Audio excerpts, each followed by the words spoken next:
So this is a type of odont that shows a real life example. So this tooth right here, supra erupted, which we can see because there's no opposing tooth. So in the mouth, this would happen all the time. If there's no opposing tooth, this one will fall a little bit.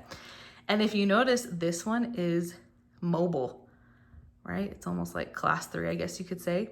Well, how do you instrument a tooth like this?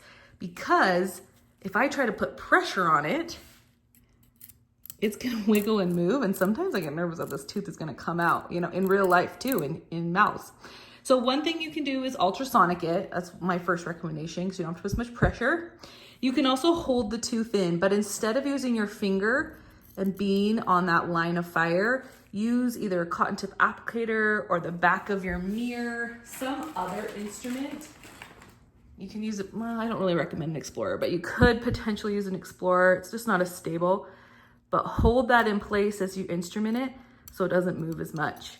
Here's the thing, if it's moving this much with just a little bit of pressure, this guy probably doesn't have a ton of bone. So it's probably a hopeless tooth at this point, but some patients really like you to scale it, try to save it as much as possible, try to get the inflammation down as much as we can, just depending how much bone and if they actually use it or not. Again, sometimes if it has no opposing tooth, it doesn't really do a lot, but it does hold the shape of their face a bit. So losing a tooth is not ideal. So keeping it healthy is sometimes kind of our next big bet. And of course, I would recommend a perio referral for a tooth like this.